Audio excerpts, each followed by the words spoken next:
Terlebih dahulu Roma pasal 9. Ada satu ayat yang begitu dalam isinya diungkapkan Paulus. Paulus yang mengajarkan manusia itu boleh mendengar Injil dan meresponi Injil. Karena manusia itu dipilih Tuhan, ditetapkan Tuhan. Itu dalam Roma pasal 8 ayat 29. Tapi dalam pasal 9, Paulus bersaksi bahwa dia sering sedih dan menangis melihat bangsanya Israel belum diselamatkan. Roma pasal 9 ayat 1. Kita baca sama-sama apa yang dikatakan Paulus di sini. Roma pasal 9 ayat 1. 1, 2, ya. Aku mengatakan kebenaran dalam Kristus. Aku tidak berdusta. Suara hatiku turut bersaksi dalam Roh Kudus bahwa aku sangat berduka cita dan selalu bersedih hati. Bahkan aku mau terkutuk dan terpisah dari Kristus demi saudara-saudaraku, kaum sebangsaku secara jasmani. 4. Sebab mereka adalah orang Israel. Mereka telah diangkat menjadi anak dan mereka telah menerima kemuliaan dan perjanjian-perjanjian dan hukum Taurat dan ibadah dan janji-janji. Ayat 5 terakhir, mereka adalah keturunan bapa-bapa leluhur yang menurunkan Mesias dalam keadaannya sebagai manusia yang ada di atas segala sesuatu. Ia adalah Allah yang harus dipuji sampai selama-lamanya. Amin. Paulus mengungkapkan isi hatinya. Orang mungkin bisa salah mengerti karena Paulus memegang ajaran manusia itu diselamatkan karena kasih karunia yang ditetapkan Allah. Tetapi Paulus juga mengatakan, aku mengatakan kebenaran dalam Kristus. Aku tidak berdusta. Ada orang menuduh Paulus ini logikanya terlalu tinggi.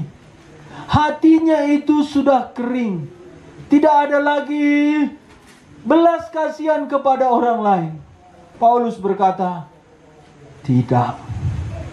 Aku mengatakan kebenaran dalam Kristus. Artinya apa? Dia bersama Kristus.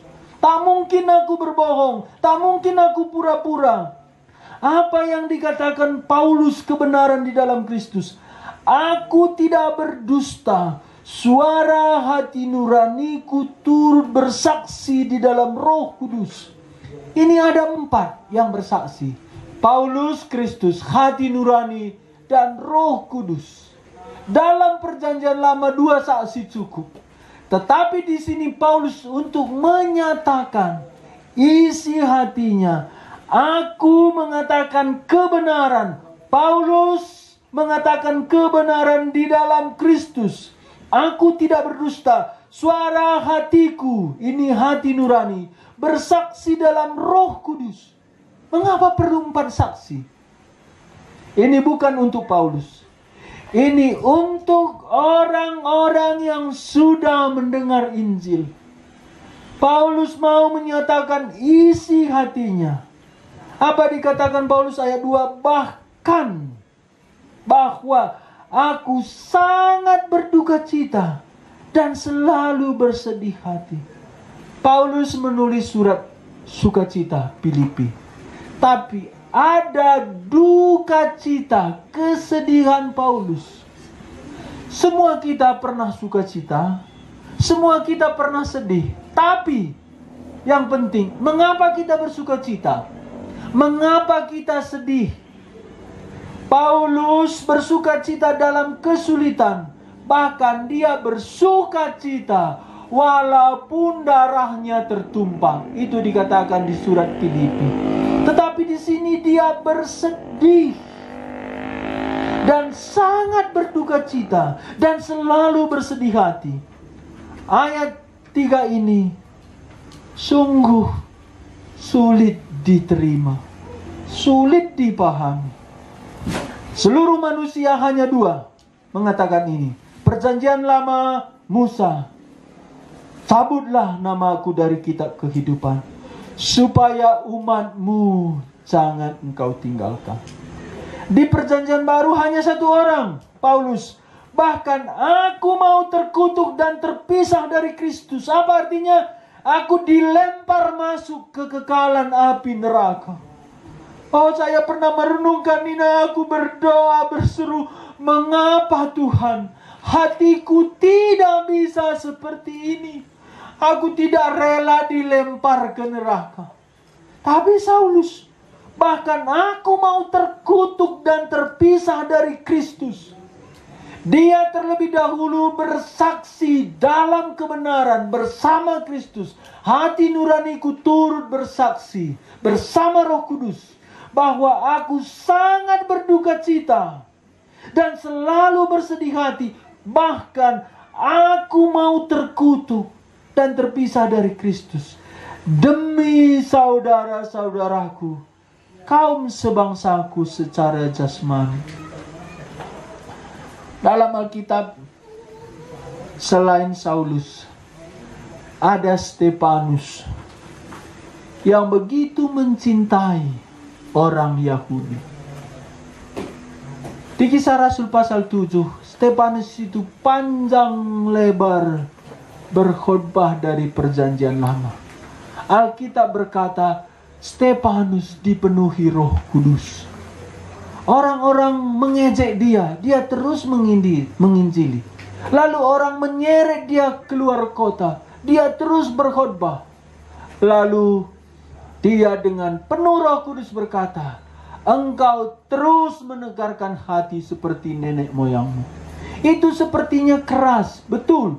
Tapi Alkitab berkata, Stefanus penuh dengan Roh Kudus. Lalu mereka membuka jubah. Dengan kertakan gigi kemarahan mereka, mereka mengambil batu dan melempar Stefanus dengan batu. Saat itu Stefanus berkata, oh Tuhan Yesus, janganlah diperhitungkan kesalahan mereka. Dia tidak berdoa, ampunilah mereka, karena dia tidak punya kuasa dan tidak punya otoritas dan tidak punya andil untuk mengampuni orang yang melempar dia. Tapi janganlah dihitung salah mereka. Lalu dia berdoa, oh Tuhan Yesus, terimalah nyawaku. Dia mirip tapi tidak sama dengan Tuhan Yesus. Tuhan Yesus, ke dalam tanganmu kuserahkan nyawaku. Itu aktif. Manusia hanya bisa berkata, terimalah nyawaku. Orang ini dilempar batu saat dia mengabarkan Injil. Saulus hadir saat itu. Saulus waktu dia di hadapan Raja Agripa, dia berkata, ketika hamba Tuhan, hambamu, oh Tuhan Yesus, Stefanus dilempar, aku di sana. Selain Stefanus, muncul Paulus yang begitu mencintai bangsanya. Alkitab tidak mengatakan orang yang mengasihi saudaranya, sukunya itu egois, tidak. Saulus pergi ke bangsa lain setelah dia menjadi Rasul Paulus. Apakah dia lupa orang-orang Yahudi? Tidak. Bahkan aku mau terkutuk, terpisah dari Kristus demi saudaraku, kaum sebangsaku secara jasmani. Ini yang perlu kita minta kepada Tuhan. Dengan sungguh-sungguh hati kita dihancurkan oleh Roh Kudus. Kita tidak rela melihat bangsa kita. Kita di sini ada suku Batak Karo, ada Toba, ada yang lain. Bagaimana kita melihat keluarga kita, bangsa kita? Paulus berkata, aku rela terkutuk dan terpisah dari Kristus. Berapa kali saya minta Tuhan menaruh ini dalam hati saya. Sebentar pernah terjadi, ini baru-baru ini waktu camp pemuda. Oh, waktu itu memang saya begitu dekat dengan Tuhan. Tiba-tiba kasih Tuhan memenuhi aku.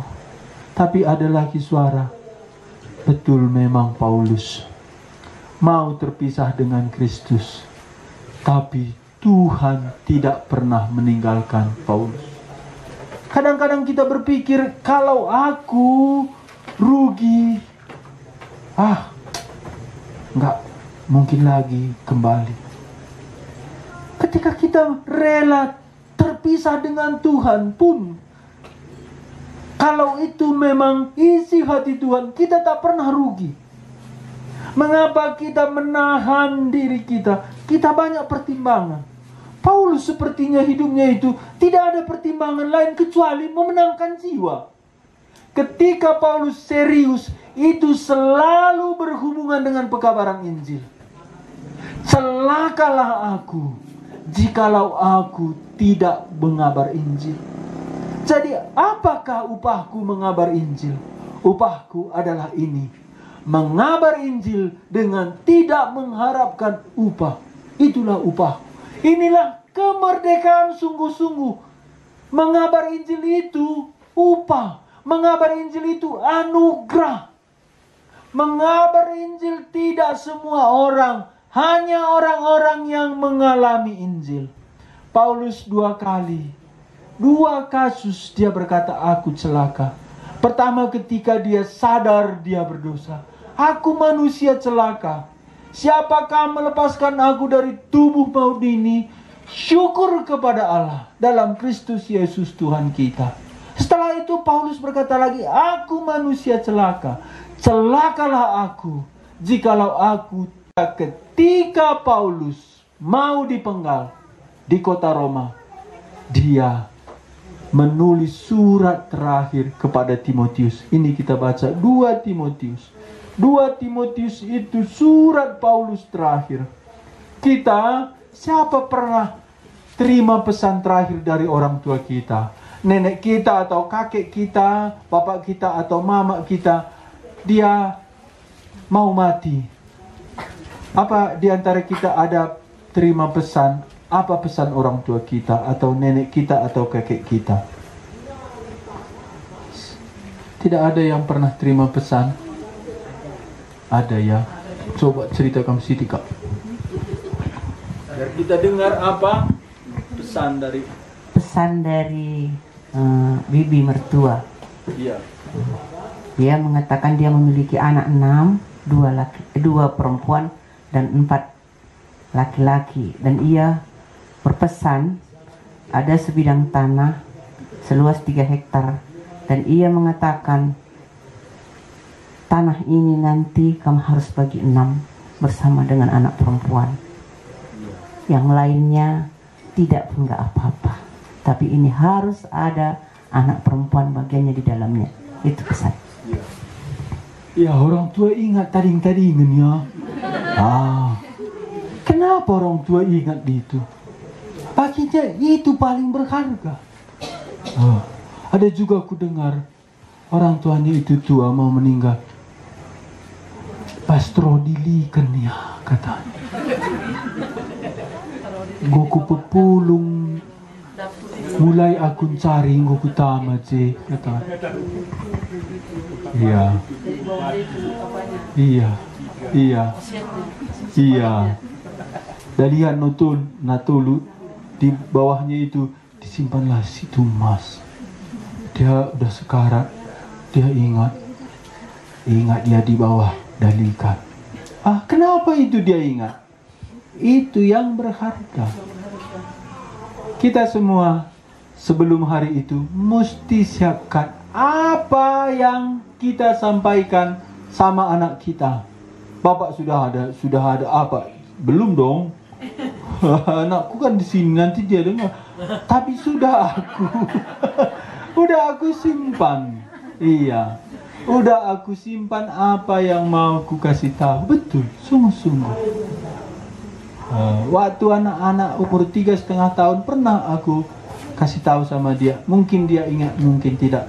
Tapi itu sekali lagi, jikalau Tuhan izinkan akan kusampaikan. Paulus dia berkata, Timotius anakku yang sah. Bagi Paulus, Timotius itu melampaui anak secara daging. Dia berkata, aku mengingat bagaimana engkau menangis. Oh, seorang anak rohani melihat bapak rohaninya pergi menangis. Kalau kita pergi, anak rohani kita berkata, puji Tuhan. Puji Tuhan, celaka kita ya. Rumah kita pun gitu. Kalau kita pergi, papanya atau mamanya cocok, bapak ngelaus, itu dipertanyakan itu. Dia pura-pura jangan pergi, padahal cepat. Paulus waktu pergi itu, Timotius nangis, Timotius sedih. Lalu Paulus tahu dia akan mati. Apa pesan yang dia sampaikan? Kita baca 2 Timotius pasal 4 ayat 1 sampai 8. Kita baca saja satu-satu ayat. Pertama kita baca ayat 1 sama-sama kita semua. 2 Timotius pasal 4 ayat 1 sama-sama. 1, 2 ya. Di hadapan Allah dan Kristus Yesus yang akan menghakimi orang yang hidup dan yang mati, aku berpesan dengan sungguh-sungguh kepadamu demi penyataannya dan demi kerajaannya. Ayat 2, beritakanlah firman, siap sedialah, baik atau tidak baik waktunya, nyatakanlah apa yang salah, tegur dan nasihatilah dengan segala kesabaran dan pengajaran. Akhir hidup Paulus, dia berkata di hadapan Allah dan Kristus Yesus. Tadi hatinya itu sedih melihat umat Israel binasa ke neraka.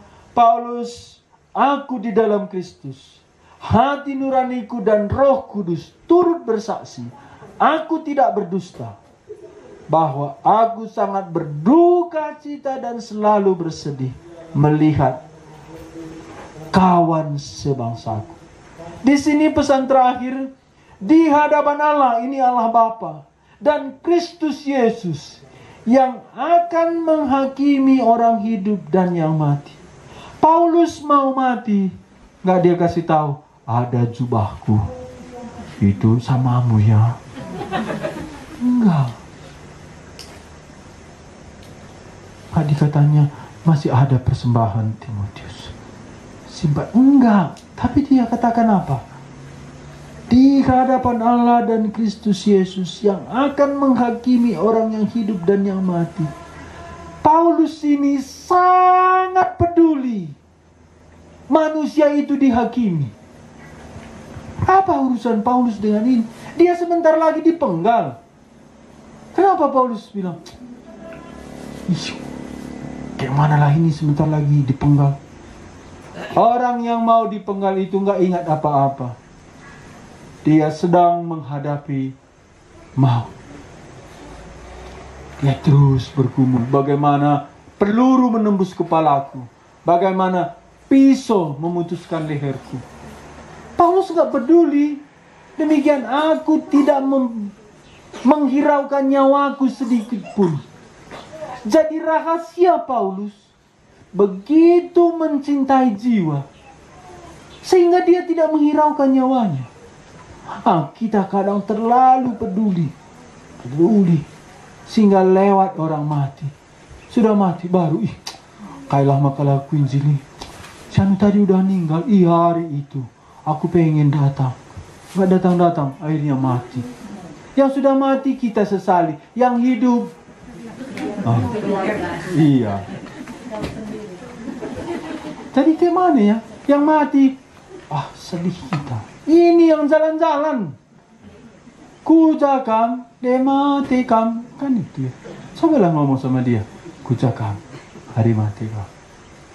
Ada dulu ku injili mamaku. Mamaku itu memang dia kasar. Dia bilang, aku panggilanku di kampung itu mondan.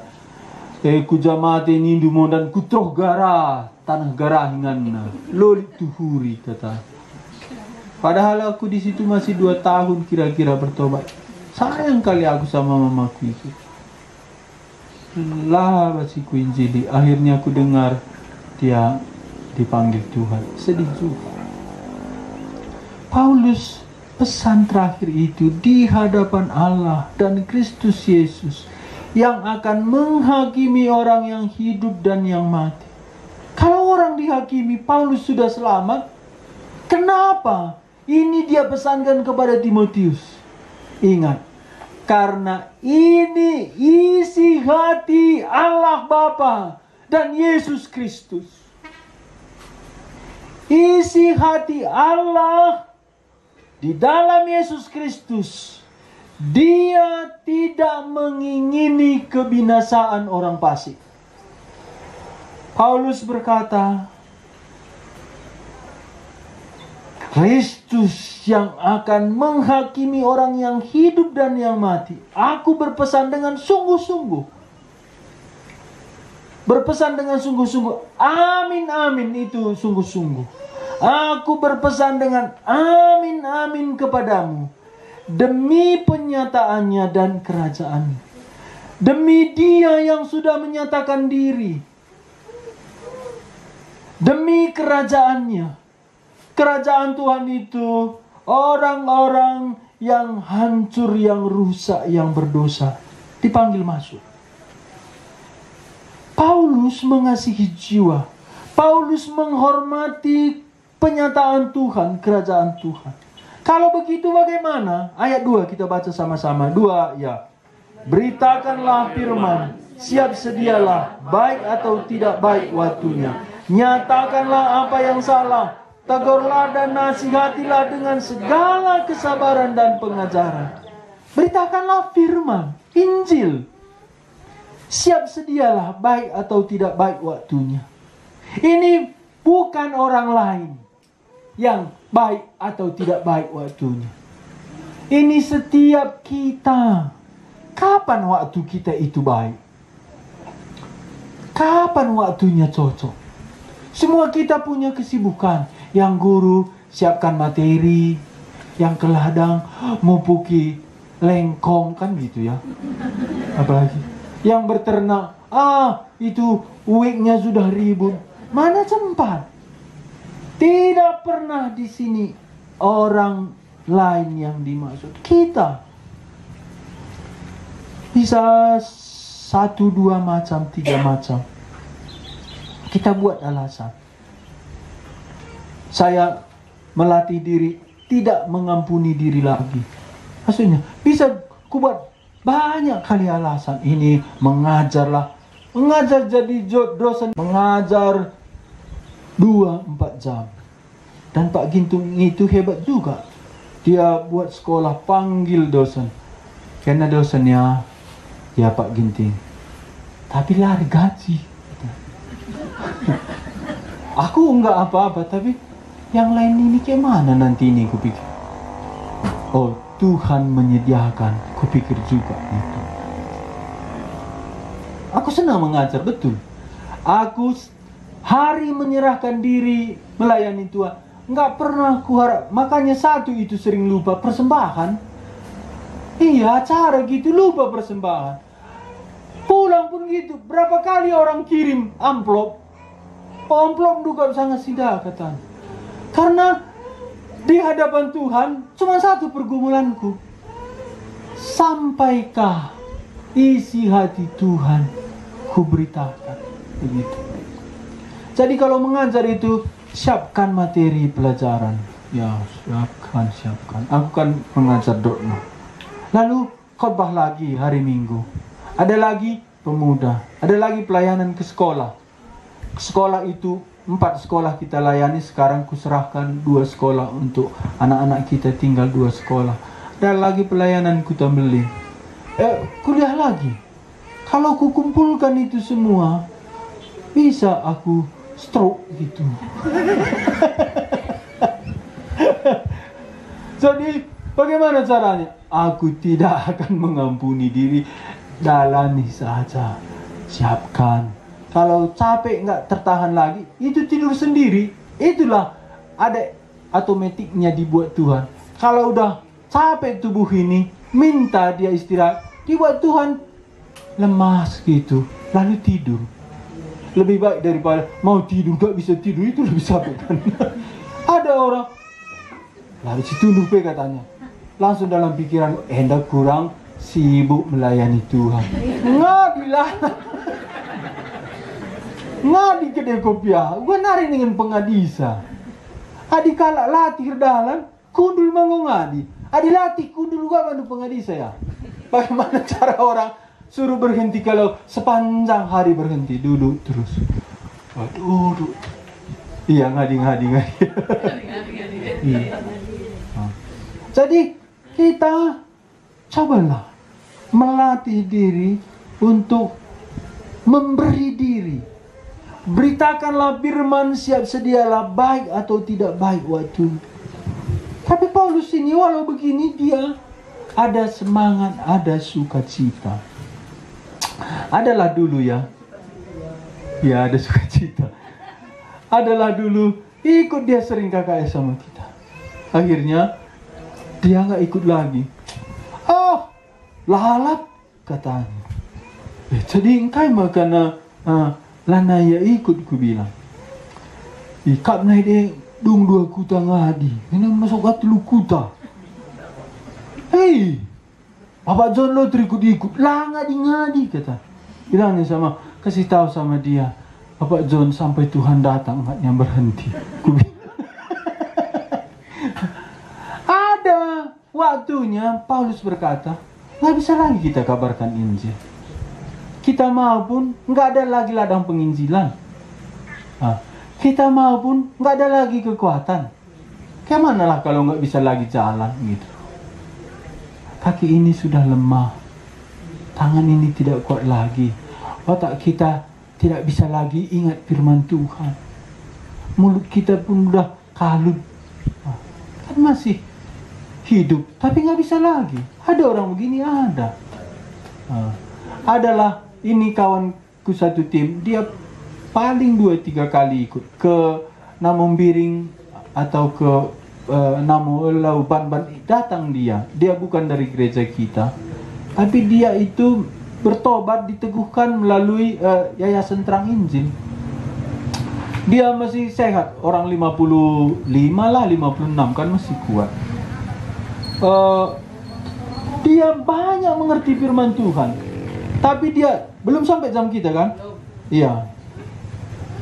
Banyak dia ngerti firman Tuhan. Dia paling nangkap firman Tuhan kalau sekolah Alkitab malam. Tapi dekah hendahi kerja-kerja. Dia suruh beranai masih kerja-kerja. Lalu rendahlah tensinya. 80 cuman. Rupanya rendah tensi pun stroke dia. Kami datangi, langsung dia nangis. Bapak John, kai tendo situ token, ku bilang, kalau aku sehat, aku akan menyerahkan diri melayani Tuhan. Itu sebelum pandemi. Dalam hati gumbarenda bagi sehat nakam. Sehat ya. Nggak ada alasan. Iya. Dan betul itu kami doakan, tapi nggak sembuh sampai hari ini. Lalu dia pengen buat rumah di ladang. Kenapa di ladang? Ku bilang supaya waktu istrinya di ladang kerja, dia bisa lihat istrinya kerja di ladang dari rumah. Ini pun kan nggak bagus juga.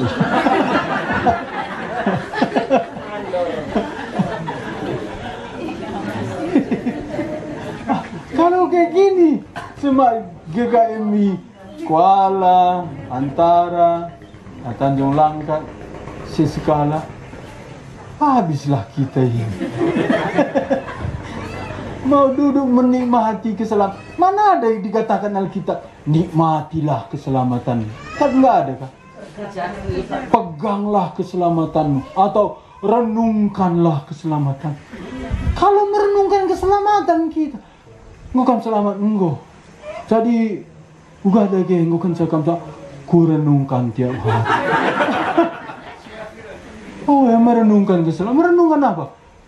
suatu hari aku masuk surga.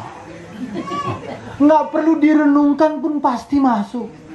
Ada lagi orang, aku pegang keselamatan itu nggak perlu pegang, lepaskan saja nggak hilang. Yang penting kerjakan. Ada orang takut kali aku nggak selamat, takut aku nggak ku pegang lagi nanti imanku. Nggak pernah kita nggak beriman kalau sudah diselamatkan. Tuhan yang pegang, Tuhan yang pelihara, Tuhan yang jamin. Yang ditentukan dipanggil, yang dipanggil dibenarkan, yang dibenarkan dimuliakan. Roma 8 ayat 29. Tak mungkin baik hari ini besok, baik kematian, baik malaikat, apa yang terjadi di bumi dan di bawah bumi, tak ada satu pun yang sanggup memisahkan kita dengan kasih Kristus. Nggak perlu dipegang, nggak perlu direnungkan, nggak perlu kita khawatir. Tuhan sudah jamin. Dalam Kristus Dia yang memulai, Dia yang menggenapkan. Yang penting kita kerjakan. Kerjakan itu bagaimana? Baik atau tidak baik waktunya, beritakanlah firman. Beritakanlah firman. Coba Bapak Ibu perhatikan di mana Paulus itu serius berbicara. Itu selalu berhubungan dengan Injil. Dia berkata, aku tidak tahu apa-apa selain Kristus dan bagaimana Dia yang disalibkan. Hatinya itu Injil terus. Makanya kalau kita bertemu dengan Paulus ini nanti di surga, dia geleng-geleng kepala. Kenapa Bapak Paulus geleng kepala? Lihat, aku heran. Kalian itu lama melayani, cuma 2 yang diinjili. Paulus melayani nggak lama. Dia itu meninggal kira-kira tahun 65. Dia tidak lama, tapi bisa hampir separuh perjanjian baru itu tulisan Paulus. Dia berkata, aku sudah mau menerima mahkota. Aku sampai garis finish. Aku memelihara iman itu. Dengan baik dia sampai. Ada sampai, tapi banyak itu rusaknya, banyak cacatnya. Paulus itu finishing well. Paulus itu dengan penuh sukacita, aku siap menerima mahkota itu. Sukses orang yang beriman, ini sukses. Apa sukses? Sampai garis finish. Sampai semua yang direncanakan Tuhan itu kita kerjakan. Paulus ketika dia hampir mau mati, pesan yang dia sampaikan, dia tidak cerita itu masalah yang lain. Ya tadi kakak pesan orang tua bagikan, itulah. Engkau kakak kita kini kan kita sudah bertobat terima Tuhan Yesus. Pram, ulah lupa ya kan. Bahan surat Jumata.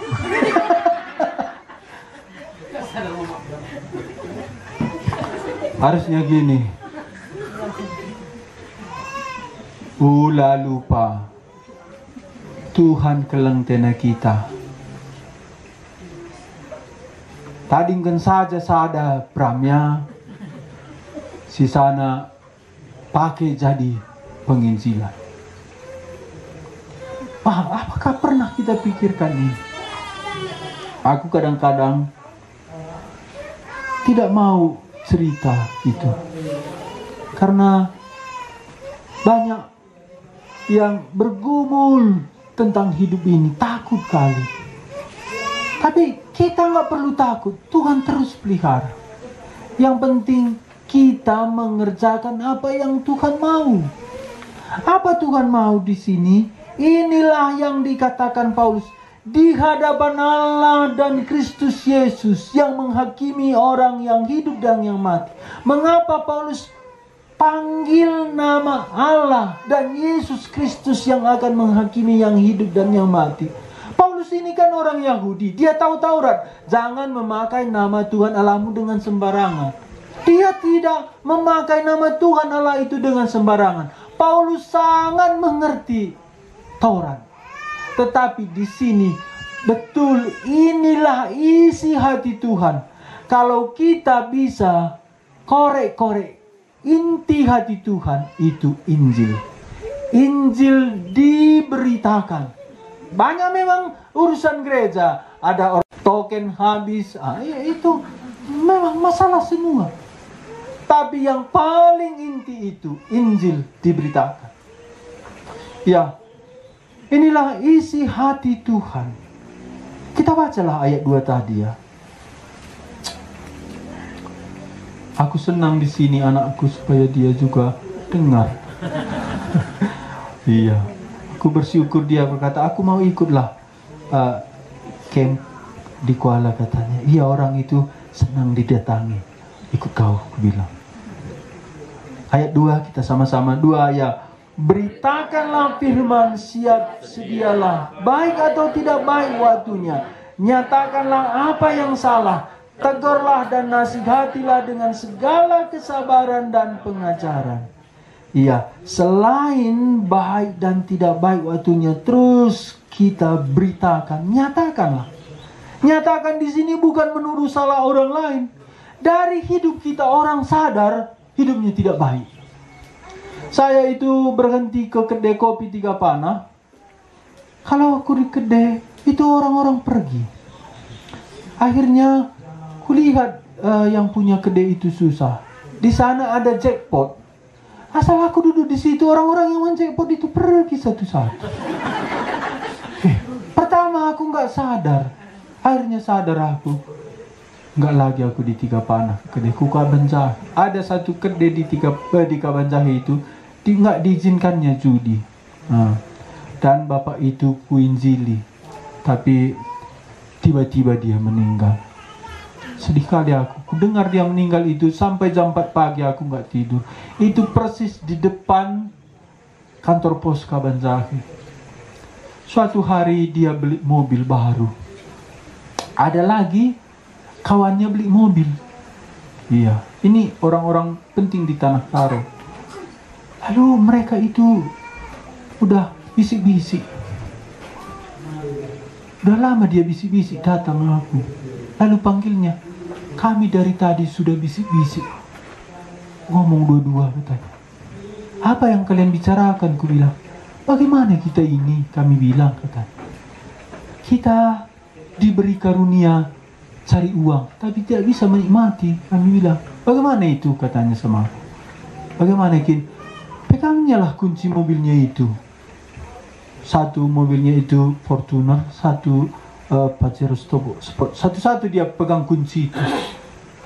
Lalu bilang, kayak mana lah kami ini?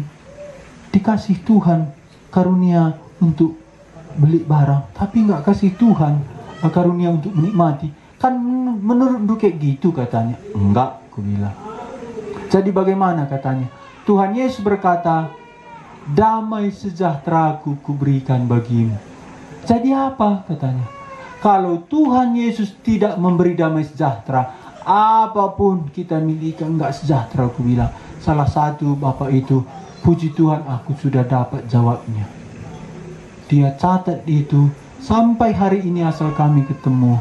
Dia hormat. Tapi yang satu ini hari Sabtu malam itu jam 1 pagi. Ini masih baru kira-kira 3 bulan. Tiba-tiba dipanggil Tuhan. Tapi pindah kedaiku dari 3 panah ke Kabanjahe. Memang jarang juga ke kedai kopi. Itu tadi. Asal aku duduk di kedai kopi, simpaninya semua buku-bukunya itu, buku mimpi, buku apa di situ. Dan berapa kali, ini bukan untuk apa-apa ya, heran aku. Kamu hamba Tuhan ya kata. Gue dari mana kamu tahu? Dari tadi, kupikir gitu katanya. Itu. Jadi ada hidup kita itu menerangi hidup orang. Dunia ini kan kita sering berkaca kan. Kemarin saya singgung kaca. Anak remaja sering berkaca. Orang berdosa ini perlu kaca. Tapi nggak usah kamu beli kaca di pasar itu, kaca gitu ya. Kacana. Lihatnya hidup kita, dia langsung tahu bagaimana hidup dia. Ini yang dimaksud Paulus, nyatakanlah yang salah. Jadi kita benahilah hidup kita begitu. Memang kita tidak sempurna, tapi biarlah kita membenahi hidup kita supaya di mana kita, orang lain sadar dia itu perlu bertobat. Inilah beritakan dari hidup kita, dari bicara kita, dari pesan yang kita sampaikan, orang bisa sadar dia butuh Injil. Ya, kalau orang itu tidak merasa butuh, nggak bisa juga kita kabarkan Injil. Makanya Tuhan Yesus berkata, kamulah garam dunia. Garam itu coba letakkan di lidah. Kita pengen minum air. Jadi kalau orang susah dia dengar Injil, cobalah pikirkan bagaimana dia supaya haus Injil. Salah satu yang dicari manusia di bumi ini, sukacita. Makanya tadi, sukacita melayani Rajaku. Kayak mana tadi? Bahagia, bahagia melayani Rajaku. Betapa bahagia. Bahagia min kita, kan?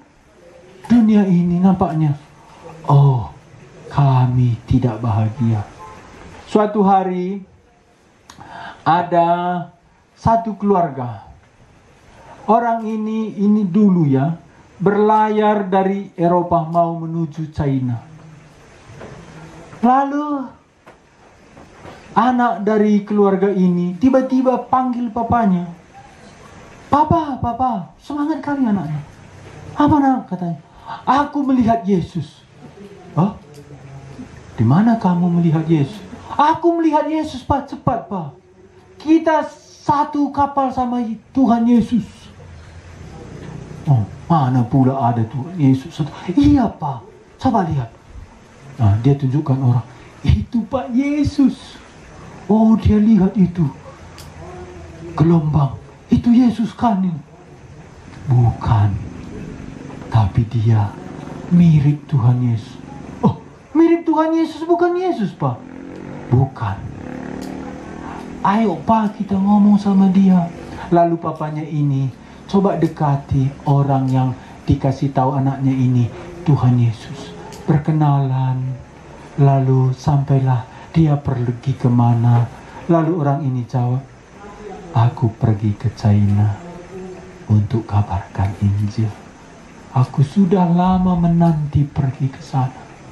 Dan Tuhan sudah memberi kesempatan. Aku akan tiba ke sana. Oh, lalu papanya bilang sama anaknya, betul nak, dia mirip Yesus, tapi dia pergi mengabarkan Injil Tuhan Yesus. Ya, sukacita. Dunia ini kehilangan sukacita. Orang Amerika katanya ya, 40% itu minum obat tidur baru bisa tidur. Wah, kalau sempat minum obat tidur baru bisa tidur. Untuk apa? Spring bed itu tebal gitu ya. Aku waktu nonton film Noh itu terus ku ingat, Noh itu di atas senggala itu jerami. Mana lebih enak di bawah acem itu tidur. Tapi mengker daripada di atas putar kanan, putar kiri. Kayak engsel kata Amsal kan. Nggak tidur-tidur. Kalau kita tidak mengasihi Tuhan, damai sejahtera hilang. Ketika kita menyaksikan Kristus, damai sejahtera itu penuh. Makanya aku suka juga KKR, melayani gitu. Nggak susah tidur. Tidur 3 jam pun pules. Ada orang 8 jam, nggak segar dia. Kurang tidur kurasa. Tapi yakin kam tuno jam walu. Bedak kan jam 4 dia udah kamu mendem kau. Buih sedih. Betul, aku cuma 3 jam 4 jam tidurku. Ya makanya jangan kalian sanksi bapak ini berdiri terus ngomong terus capek. Enggak, 2-3 jam udah cukup. Iya, Mama John itu tahu. Ya tuh sampai medem derek Nina, aku lang. Ya cepat tidur. Satu lagi ini rahasia keluarga aku kasih tahu ya. Asal aku duluan tidur, dia nggak bisa tidur. Pernah aku dimarahinya. Kamu ini, canggu saja ukur kendunnya, kaiku. Kita lawan si madam kamu kerja katanya. Ku bilang lah, uga kalah nih ku menengkam. Hari aku mengker, ku bilang. Udah 2 kali kasih taunya gitu, sudah ku ambil ketetapan. Sebelum dia tidur ngantuk ngorok, aku nggak tidur. Betul. Coba kamu tanya nanti. Itu dulu pertama. Makanya ngantuk pun aku lihat buku, dia langsung baris. Tidur dia baru tidur. Kalau aku duluan tidur nggak bisa lagi dia tidur. Jadi ku bilang lah, lihat Nina barenda kuan kalak kaharu. Perci ku bilang. Apa kini? Percian. Oh aku gak enak. Mesti aku nembak menggergam katanya. Iya. Rupanya ada orang adilit kalak tunduh mengker. Ya lah apa sih tunduh? Iya. Oh. Tapi iya, ku bilang lah sama WA ku bilang. Lalu dia tidur baru aku datang. Tapi kalau aku belum bangun, dia ngerti juga. Kalau mamaku dulu enggak, sebelum bertobat mamaku, adi melawan kita tunduh, melawan kita mendak, besok belah kayu bakar di rumah dia belah. Betul aku gak bohong. Lantai rumah kami itu papan. Kalau udah bangun katanya nggak bangun, di rumah dia belah. Itu bukan pakai pisau, pakai kapak betul. Otak, bedak keningan katanya. Bangunlah aku, pergilah aku langsung berada. Karena dia apa? Takut dia miskin. Makanya dia nggak ke gereja. Dia bilang, kalau ke gereja aku pergi ke ladang. Udah kalah kau, kupikir katanya. Aku sudah sampai 2 baris. Kau masih nyanyi-nyanyi. Itu kesaksian mama aku setelah bertobat. Tapi ku tahu katanya, bukan karena kita kuat maka cukup. Setelah dia bertobat, nggak susah lagi dia. Nggak kaya tapi cukuplah. Ya. Jadi betullah pengalaman hidup itu pasti sesuai dengan firman Tuhan. Jadi firman Tuhan ini realita. Ya dan amin. Semua yang ada di dalam Alkitab itu pasti terjadi. Ya. Kita lanjut. Kita akan berhenti jam berapa tadi? 6:30 atau jam 7? 6:30 ya. Hebat juga kalian, nggak bosan kalian ya. Dari tadi cuma aku lihat jam ya. Karena aku takut juga lewat gitu. Iya. Tuhan dekat dengan kita. Iya. Di sorga itu aku pertama itu bertobat. Bulan pertama bertobat. Kuinjililah bapak-bapak. Ya jam 7 ya. Kuinjili bapak-bapak. Aku dulu kan itu jual kaset DVD, disewakan gitu. Setelah aku bertobat, kasih tahu orang yang sewa DVD. Kalau bapak sewa DVD, senangnya cuma waktu nonton, setelah nonton nggak lagi, aku bilang. Jadi kayak mana tongat katanya. Dengarlah Injil Tuhan Yesus. Apa itu Injil katanya? Bertobat terima Tuhan Yesus, masuk surga, aku bilang. Lalu masuk surga ngapain katanya? Sama Tuhan, ku bilang. Selama-lamanya sama Tuhan, ku bilang. Nggak bosan kau? Nggak tahu aku jawabnya. Masih 1 bulan bertobat. Lalu pergi aku, apalah aku buat jawab. Di sorga itu karena kemuliaan Kristus baru, tidak pernah habis. Di sorga, ingat ya, Tak pernah ada orang bosan. Kalau bosan besok keluar aja. Di sana, di sana terus kita kagum kepada Tuhan. Iya, makanya tadi itu ya lebih enak di pelataran Tuhan. Nggak ada orang.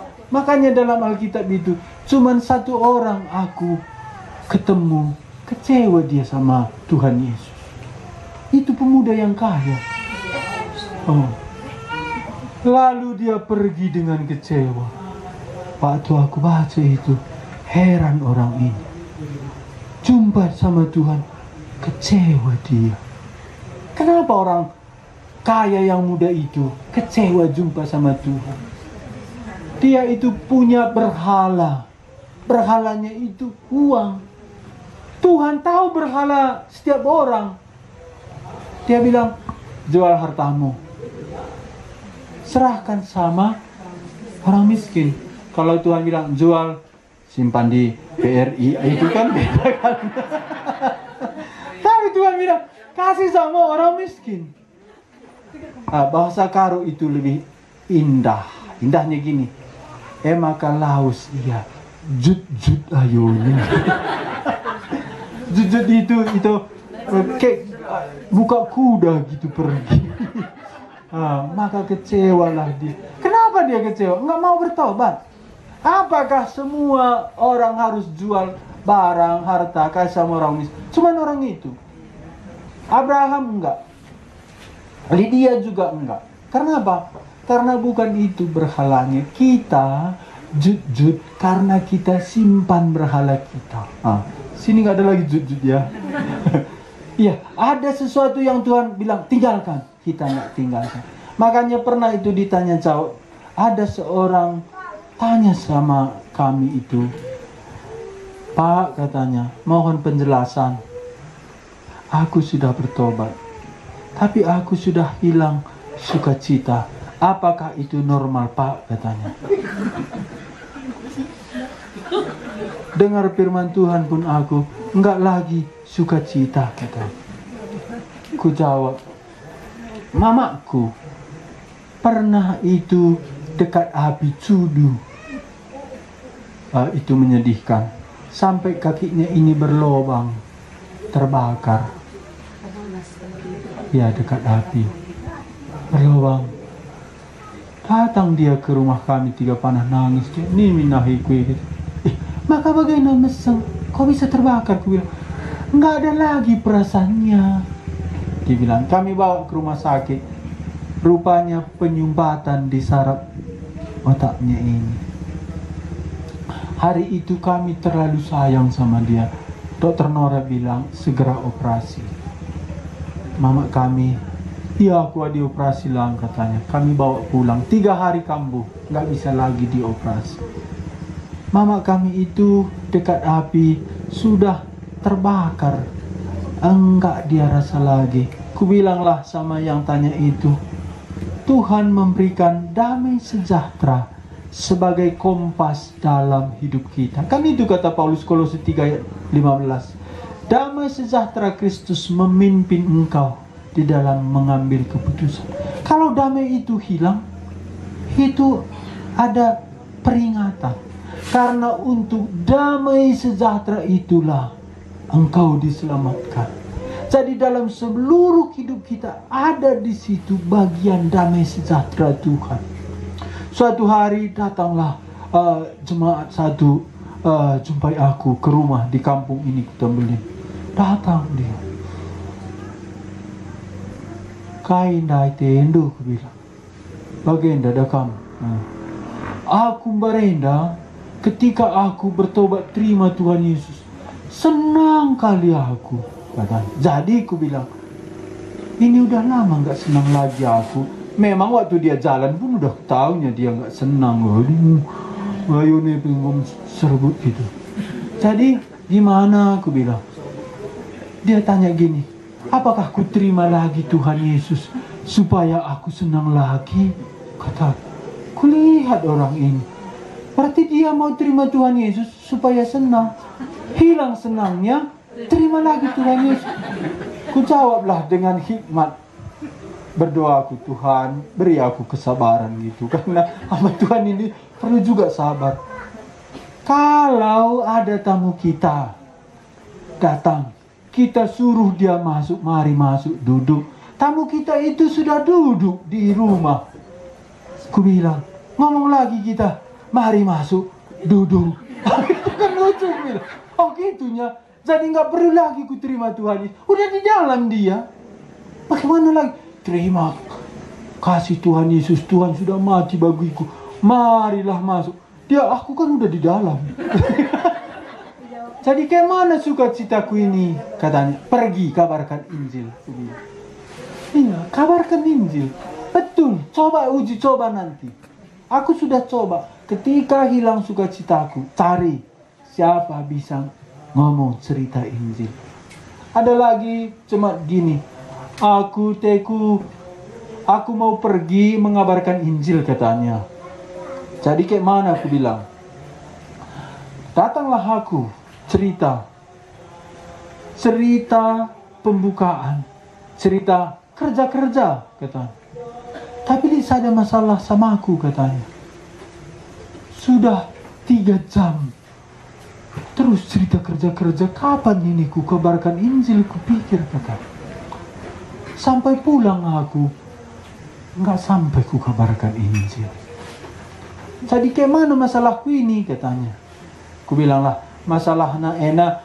Masa kam mau arsi ikan, udah ada bumbunya, cabe, serai, asam, santan, terong. Ikan arsiknya masih dipajak, ku bilang. Kan nggak bisa ikan arsik dimasak kan? Kalau ikannya dipajak. Injil itu gitu, itu ikannya hidup ini. Kapan kasih ikan sama orang? Udah lama enggak ya?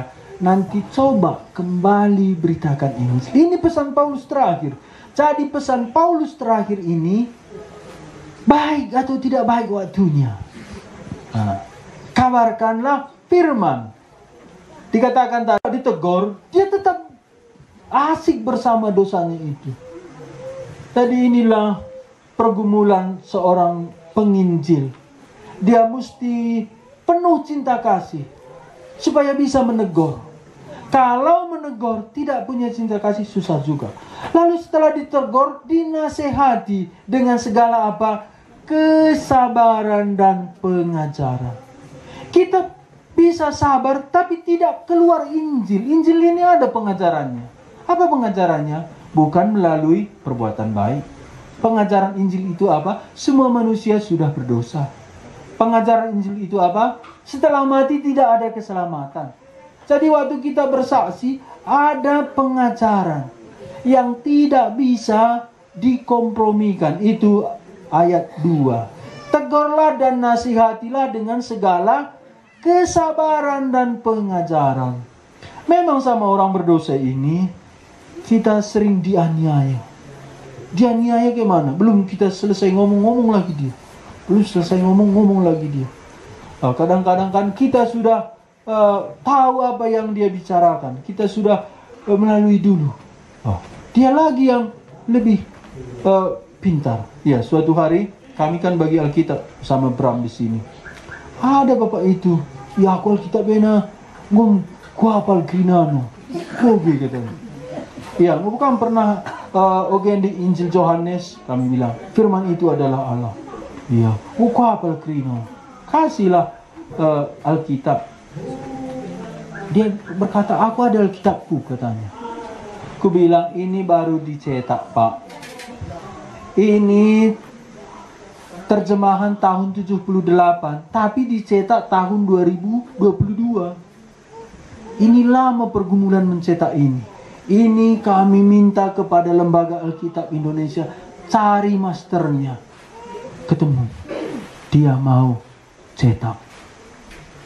Oh, begitunya katanya. Lalu aku bilang, ini langsung diterjemahkan orang Belanda dari aslinya. Oh, mulailah dia pegang gitu. Sudah turun sedikit apanya itu. Kutahanlah diriku. Coba buka Injil Yohanes Pak. Oh, Injil Yohanes kan permulaan langsung bukanya ke belakang. Percaya kamu udah hafalnya Alkitab. Makanya perlu kesabaran. Kalau enggak kan bisa gue bilang, tadi iya. Kan perlu sabar kan. Makanya Tuhan ampunilah aku gitu, bukan dia aku. Perlu sabar kita. Habara datang lagi. Pernah juga di atas bus ketemu sama ibu-ibu. Ini ke Barung Kersak. Aku kabarkanlah Injil sama ibu ini sebentar lagi. Kupikir mulai ya dulu. Kamu mau kemana anakku, katanya. Ke Barung Kersak. Dulu kami sama Pak Suruhan sering kabarkan Injil. Ngapain kamu ke sana? Aku penginjil perberita si meriah. Ku bilang. Oh, anakku kai pelo bodali dah ini dah. Gelaman. Masih bisa kamu cari kabarkan Injil. Wah.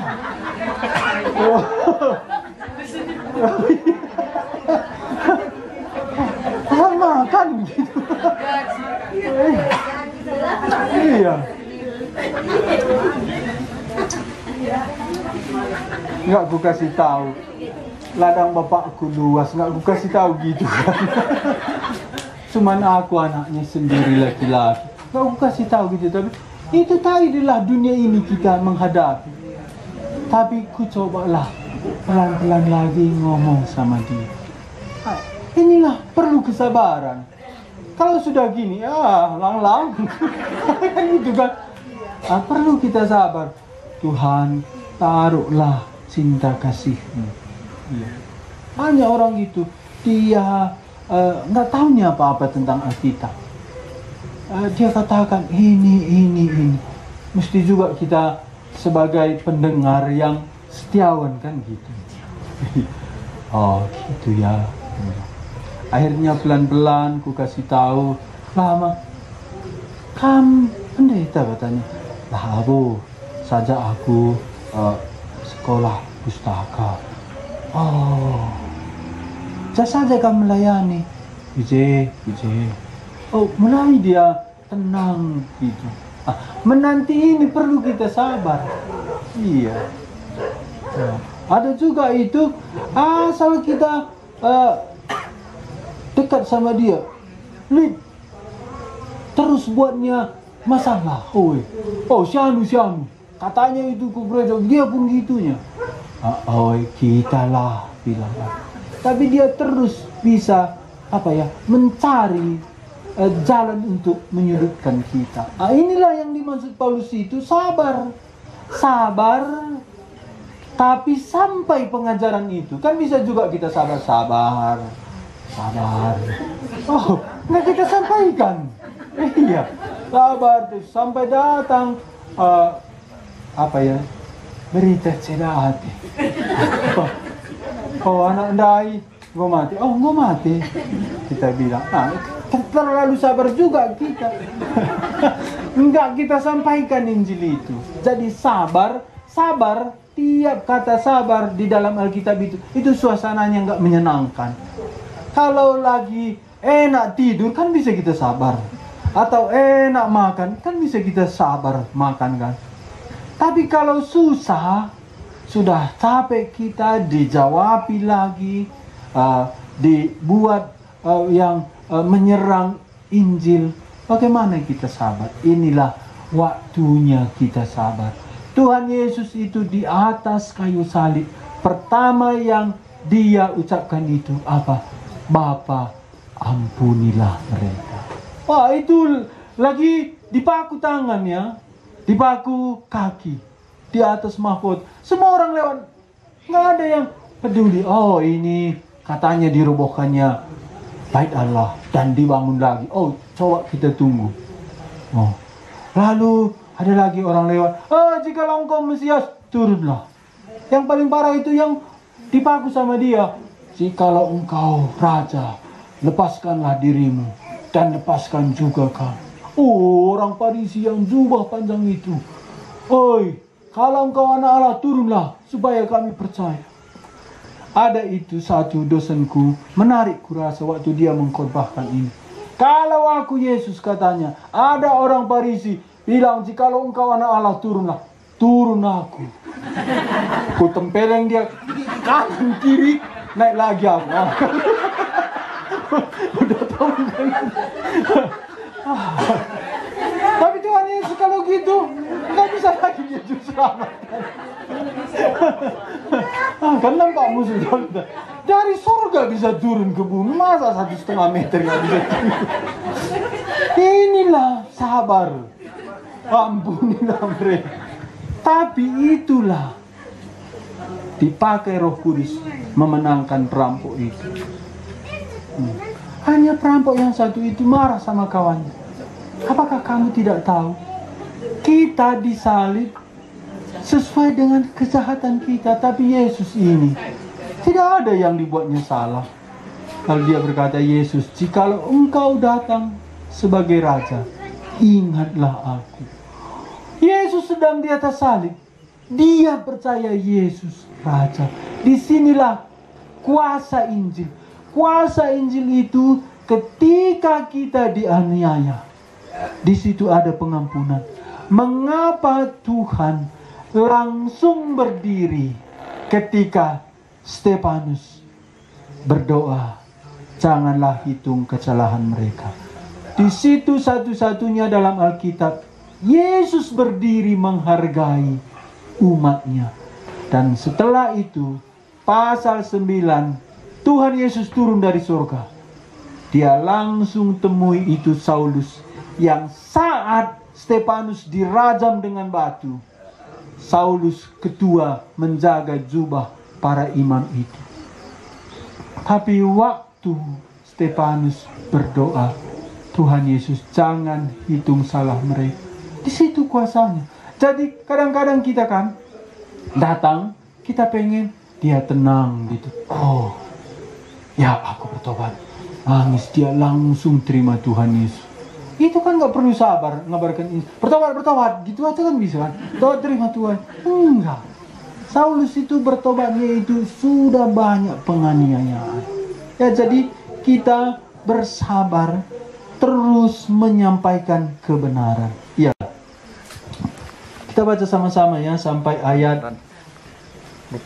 1, 2 ya. Karena akan datang waktunya orang tidak lagi menerima ajaran sehat, tetapi mereka akan mengumpulkan guru-guru menurut kehendaknya untuk memuaskan keinginan telinganya. Mereka akan memalingkan telinganya dari kebenaran dan membukanya bagi dongeng. Tetapi kuasailah dirimu dalam segala hal, sabarlah menderita, lakukanlah pekerjaan pemberitaan Injil, dan tunaikanlah tugas pelayananmu. Paulus berkata, akan datang waktunya orang tidak lagi menerima ajaran sehat. Jadi ada satu yang urgen, pekabaran Injil.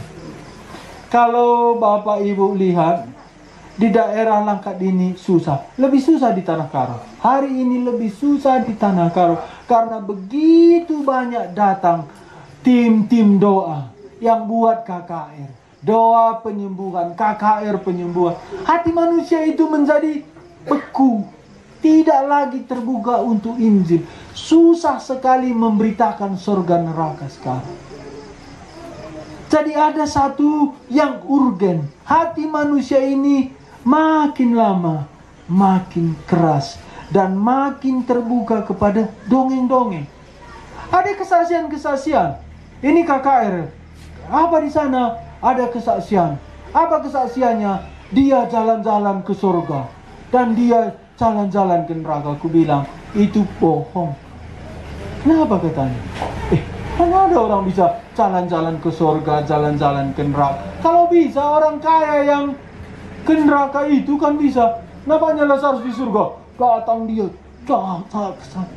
mana ada bisa jalan-jalan? Tapi banyak pendengarnya. Di daerah Langkat saya kurang tahu, tapi di Tanah Karo ini mulai. Ya, jadi ada saatnya hati manusia ini terbuka kepada Injil yang palsu. Iya, mendesak ini, mendesak. Makanya tadi sebelum kita dengar sesi ini, saya berdoa karena saya digerakkan untuk mendoakan. Ini mendesak. Karena ada waktunya orang tidak dapat lagi menerima ajaran sehat, tetapi mereka akan mengumpulkan guru-guru menurut kehendaknya untuk memuaskan keinginan telinganya. Ayat 4. Mereka akan memalingkan telinganya dari kebenaran. Kalau kita bilang upah dosa maut, aku pernah bagikan itu film Tuhan Yesus Injil Lukas. Ku kasih sama dia. Tahu kan jawabnya? Mah Yesus yang disalib itu katanya. Iya, aku bilang. Yang ada diputar di TV dulu katanya. Iya, aku bilang. Yang lain lah katanya. Yang mana? Yang ada lompat-lompatnya katanya. Maksud Bapak, aku bilang. Yang Tuhan Yesus lompat-lompat buat mujizat katanya. Maksud Bapak, aku bilang. Ya entah pendeta situ cerita Tuhan Yesus buat mujizat katanya. Ini ada Tuhan Yesus buat mujizat, tapi nanti terakhirnya dia mati. Mati disalib, tapi bangkit. Itu sudah ketinggalan zaman, katanya. Kalau itu ketinggalan zaman, manusia itu yang ketinggalan zaman. Tuhan tidak pernah ketinggalan, masa Tuhan ketinggalan zaman? Kita yang hilang ke neraka kalau kita menolak berita Injil, kematian dan kebangkitan Kristus. Inilah makanya Paulus desaknya Timotius ini urgen. Dikatakannya ayat 5, tetapi kuasailah dirimu. Ya, kita perlu menguasai diri dalam segala hal.